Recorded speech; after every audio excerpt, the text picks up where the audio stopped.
छोटे भाई अभिमन्यु जी, नारायण जी और हमारे यहाँ के यशस्वी जिलाध्यक्ष डॉक्टर भरत बथुरिया जी, जिनका ओजस्वी उद्बोधन आपने सुना, पूर्व जिलाध्यक्ष सुरेश जी भाई साहब और सभी यहाँ पधारे हुए भारतीय जनता पार्टी के कार्यकर्ता बंधुओं, माताओं, बहनों, बहुत लंबी चौड़ी बात मैं नहीं करूंगा और ज्यादा बात करने का अवसर भी नहीं है, फिर भी मदन जी भाई साहब, मुकेश जी हमारे वरिष्ठ नेता यहाँ विराजमान है। साथियों, मैं तो एक बात अवश्य कहूंगा कि ये कांग्रेस पार्टी एक झूठी, मक्कार और बेईमान पार्टी है। इससे बदला लेने का अवसर हमारे सम्मुख है। 2018 के चुनाव में हमारे प्रदेश के भोले भाले किसानों को, माताओं, बहनों को, युवाओं को, नौजवानों को, मजदूरों को, किसानों को ठगने का काम किया। इन्होंने कहा कि अगर कांग्रेस की सरकार बन गई तो हम किसानों का कर्जा माफ कर देंगे, अगर कांग्रेस की सरकार बन गई तो माताओं बहनों को सुरक्षा देने का काम करेंगे, अगर कांग्रेस की सरकार बन गई तो हम युवा बेरोजगारों को बेरोजगारी भत्ता देने का काम करेंगे, 5 साल में बिजली का कोई बिल में बढ़ोतरी नहीं करेंगे। 100% झूठ बोलने का काम इन्होंने किया। साथियों, इन्होंने आने के बाद में अगर कुछ किया तो वो काम किए जो वसुंधरा जी की सरकार में और भारतीय जनता पार्टी के पिछले कार्यकाल में जो जन कल्याणकारी योजना किसानों के लिए, युवाओं के लिए जो बनी थी, उन्हें बंद करने का काम इन्होंने अवश्य रूप से किया। आप सब हाईवे पे निकलते थे, स्टेट हाईवे पे टोल हमारे नहीं रखते थे, लेकिन इन्होंने उसे चालू करके किसानों के ऊपर अनावश्यक बोझ डालने का काम किया। बीजेपी सरकार में बिजली के बिल बहुत नाम मात्र के आते थे, उनको 1-2 गुना नहीं, पिछले 2.5 वर्षों में 5 गुना बढ़ाने का काम इस कांग्रेस पार्टी ने किया है। साथियों, इसलिए ये अवसर है, हम राजस्थान प्रदेश के लोग हैं, हमारे ब्याह शादी में जब कोई 11-21 रुपए को शगुन के डालता है तो हम जब उसके ब्याह शादी में जाते हैं तो 51 और 101 रुपए डालने का काम करते हैं कि नहीं करते। इन्होंने झूठ बोल करके हमारा 1 वोट लिया, बदले में अब हमें 50-50 वोट कांग्रेस के तोड़ने का काम करना है। साथियों, यहां से भारतीय जनता पार्टी के डीआर और सीआर भारी बहुमत के साथ विजय हो, इसी आग्रह और विश्वास के साथ आपका बहुत बहुत धन्यवाद। जय हिंद, जय भारत। बहुत बहुत धन्यवाद भाई साहब, बहुत ही ओजस्वी वाणी में अपनी बात रखते हुए हम सबका मार्गदर्शन किया। मैं आग्रह करूंगा सम्मानीय अभिमन्यु सिंह जी से भी कि वो भी 2 शब्द कह करके हमारा मार्गदर्शन करें। ताली बजाकर स्वागत करें बीजों का।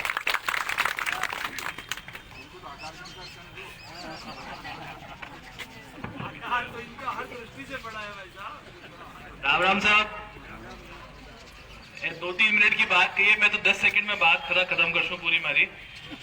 एक तो मांगे मुरारी जी के दौड़ा में दूर मत कर दीजिए, देखो वही क्या बने हो जयपुर से 4 रट और कहीं क्या बने को नहीं आयो। इतने वर्षों पुराने कार्यकर्ता, और ये सिर्फ भारतीय जनता पार्टी में हो सकता है, इतने वर्षों पुराने कार्यकर्ता को यहाँ पे आज फिर मौका मिला जिला परिषद में चुनाव लड़ने का। और कांग्रेस में आपके क्या हुआ, वो विधायक जी को भाई कह रहे हो कि हमारी बहन पीछा ले टिकट बेच दी और मैंने कहीं करवाई कौन दियो, भाई कह रहे हो सको। अब बात अलग है कि सुबह बाद में कहती नहीं मारो तो कोई मोबाइल हैक कर लियो। मैं भी यही करा, कोई ने गाड़ी काटने हुए गाड़ी काट दे और सुबह क्या कोई मोबाइल माँ को हैक कर लियो, ऐसे झूठी बात है।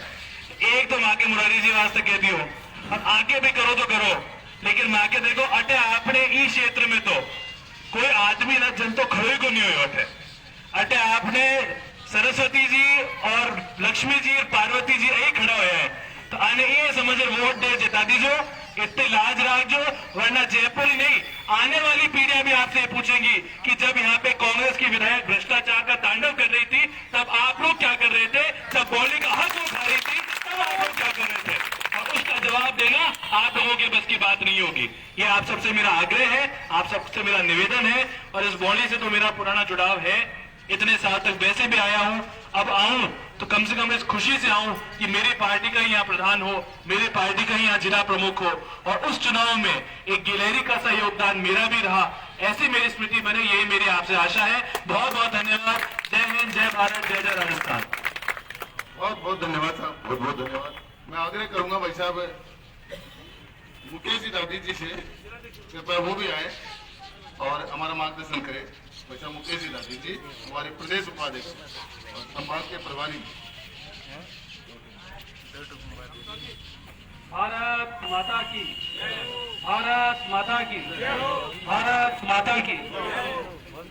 मदन जी भाई साहब, जब मैं क्रिकेट का खिलाड़ी था, पहली बार कप्तान बनकर टीम जीती, तो मेरे को यही कहा कि 2 शब्द बोले।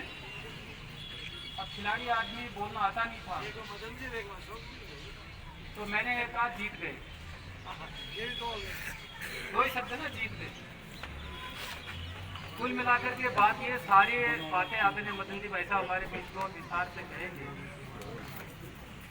मैं तो यहाँ बैठे हुए सभी कार्यकर्ताओं से एक अनुरोध करूंगा, जीत का कोई विकल्प नहीं है। हारने के बाद अपन गणना भले कितनी करते रहे, इसने वोट नहीं दिया, इसने वोट नहीं दिया, ऐसा हो गया, वैसा हो गया। उसके बाद में मैं तो आरो आपकी सुनने वाला है साहब, वो क्या है कि हमारे ये आदमी बड़े पश्चाताप कर रहे हैं साहब, हमने गलत जगह वोट दे दिया, हमारे काउंट करवा दो वापस। वो गिनती नहीं होगी। इसलिए बाकी बातें मदन जी भाई साहब आपके बीच में रखेंगे। मैं तो चुनाव से संबंधित 2-3 बातें आपके बीच में रखना चाहता हूँ।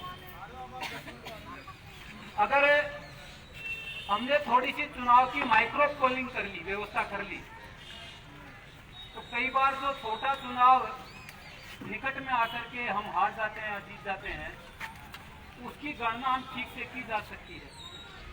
और एक वोट से चुनाव हारने का दर्द अगर किसी को जानना है तो वो सीपी जोशी से जान लें। इसलिए अशोक जी भी कह रहे हैं मैं 1 वोट से हारा हूं, आज तक भी नहीं भूले हैं। 2005 का चुनाव में 1 वोट से इसलिए मेरा निवेदन आपसे यह है, आज ही चुनाव कार्यालय खुलने के बाद अपने अपने ग्राम पंचायत की, अपने अपने बूथों की लिस्ट लेकर के सबसे पहले उसमें ये ढूंढो कि कितने वोट हैं, कितने वोट बोली से बाहर हैं, कौन कौन से वोट ऐसे हैं जिनको बुलाया जा सकता है, कौन से वोट ऐसे हैं जो भारतीय जनता पार्टी के पक्ष में पड़ने वाले हैं, कौन से वोट ऐसे हैं जिनको बुलाया जा सकता है, मदन जी ने ठीक कहा उनको, और कौन से वोट ऐसे हैं जिनके लिए हमको प्रयास करके अशोक जी का फोन कराना है, मदन जी का फोन कराना है, अभिमन्यु जी को घर लेके जाना है, मेरे को घर ले जाना है। उनको जो वोट आपको ऐसे लगते हैं उनको सुबह से शाम तक इस प्रकार से मनाना है कि वो वोट आते आते अपने पक्ष में हो जाए। इसलिए इस प्रकार के नीचे तक की रणनीति अपना करके इस चुनाव को हम लेकर के जाएंगे तो निश्चित रूप से हम विजय की ओर बढ़ेंगे। और छोटा चुनाव में जो छोटी छोटी बातें मदन जी भाई साहब ने बताई बीच में, सामान्य सी बातें, धोख लगाना, लेकिन ये धोख लगाना बड़ा काम कर जाता है। इसलिए आपसे कोई नाराज है उसको मनाने का काम करना है। और कई बार राजनीति में ऐसा होता है कि आप सामने वाले ने 4 बार आपसे रामनवमी की, आपने उस समय की थी रामनवमी, चुनाव के समय याद नहीं है, वो जरूर याद दिलाते रहे भाई साहब आप 15 दिन पहले मैं तो बड़ी रामनवमी करता था आपसे, आप तो लेते नहीं थी रामनवमी, आज वोट मांगने आ गए। तो उससे गलती मना के, माफी मांग के, जो भी आप तरीका अपना सकते हैं। कुल मिलाकर के ये 4 दिन अपने लिए ये महत्वपूर्ण 4 दिन है। इस 4 दिन में हमको वोट को जो हमारे पक्ष में है उसको पेटी तक पहुंचाना, और जो हमारे पक्ष में नहीं है उसको अपने पक्ष में बनाना है। ये सारा काम मिलकर के यहाँ जितने भी लोग बैठे हैं, इस सभा में आए, सुनने के लिए आए हैं, वो अगर ये सब मिलकर के इस काम में लग गए तो फिर क्या है कि इस चुनाव को हम बहुत आराम से जीत जाएंगे। दूसरा, मेरा पंचायत समिति के जो चुनाव लड़ रहे हैं और जिला परिषद के जो चुनाव कैंडिडेट लड़ रहे हैं, परिवार से लड़ रहे हैं, कई बार वोटर बड़ा होशियार हो गया है। वो क्या कहता है, बड़े मजाक दो भाई जी, मुरारी जी थाने तो वोट दे दूंगा मैं, और बाढ़ नहीं दूंगा, नीचे वाले को वोट नहीं दूंगा, ऊपर वाले को वोट दे दूंगा, नीचे वाले को दे दूंगा, नीचे वाले को दूंगा, ऊपर वाले को नहीं दूंगा। वो आपका परीक्षण करना चाहते हैं कि आप कितना संतुलित है। तो उसका वोट पड़ थोड़ी है, उसका वोट तो उसी दिन पड़ेगा जिस दिन पोलिंग बजेगी। इसलिए आप सबके लिए वोट मांगना, आपस में एक दूसरे के लिए वोट मांगना। तो आप नीचे भी बीजेपी लड़ रही है, ऊपर भी बीजेपी लड़ रही है, आप दोनों मिलकर के बीजेपी को वोट देंगे तो हम सब मिलकर के जीतेंगे। ऐसा एक कॉम्बिनेशन बना करके हम सब लोग चलेंगे तो निश्चित रूप से ही मेरा विश्वास है कि हम अधिक से अधिक संख्या में जीत करके आएंगे। मैं इतना ही कहना चाहूंगा क्योंकि राजनीतिक रूप से बोलने के लिए आदरणीय मदन जी भाई साहब आपको बहुत विस्तार से सारी बात बताएंगे, कैसे अशोक गहलोत ने जेब काटी और जेब काट करके कैसे आगे बढ़ा, ये बहुत सारी बातें इनके पिटारे में बंद है। मैं बिना कोई भूमिका के और निवेदन करूंगा राणा जी, आदरणीय मदन जी भाई साहब से कि आप आए और हम सब कार्यकर्ताओं को संबोधित करें। आदरणीय मदन जी भाई, ताली बजाकर स्वागत। भारत माता की भाजपा जिंदाबाद, जिंदाबाद जिंदाबाद भाजपा जिंदाबाद। जिंदाबाद जिंदाबाद। भारतीय जनता पार्टी के इस चुनाव कार्यालय के उद्घाटन समारोह में उपस्थित सभी सम्मानीय भाइयों और बहनों और मित्रों, मैं गांव का आदमी हूं, भाषण वाषण आता भी नहीं है,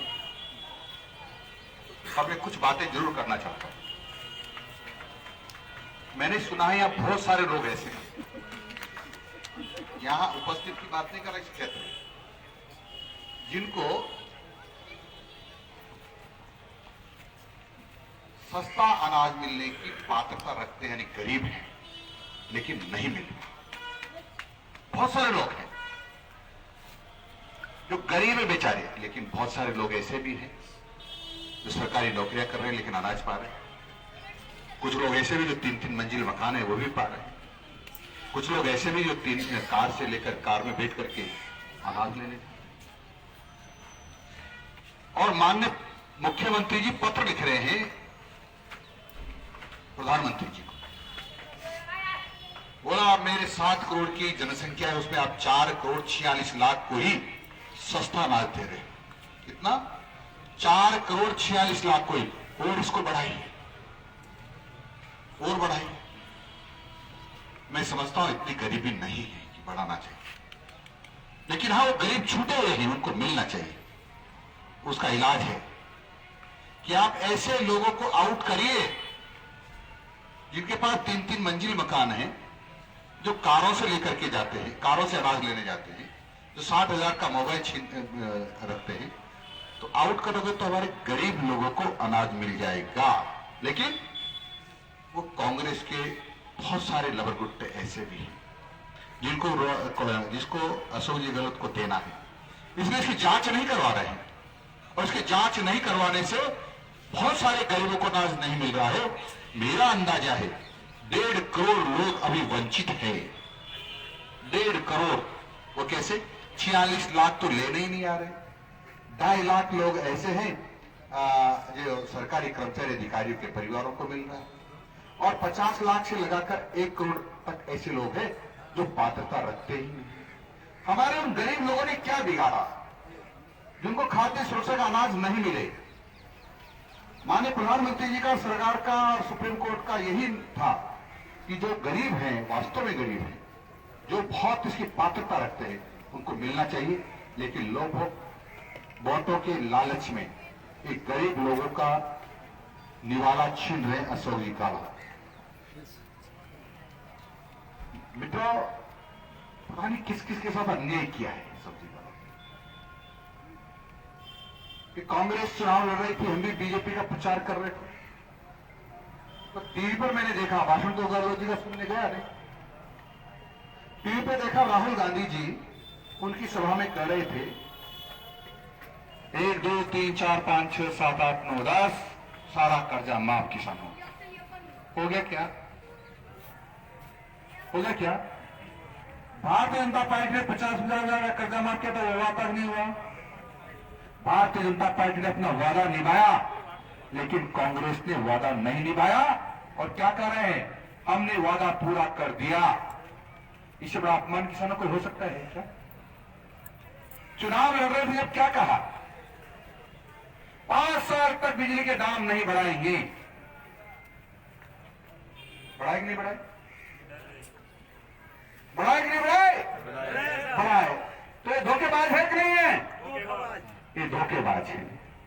मैंने विधानसभा में पूछ लिया कि आपने बिजली के दाम बढ़ाए हैं? बीडी कल्ला साहब खड़े हो गए, ऊर्जा मंत्री, बोला नहीं बढ़ाए। मैंने कहा खाओ भारत माता की सौगंध। तो इतने नीच निकम्मे मक्कार हैं, भारत माता की सौगंध खा के अपनी बढ़ाए नहीं।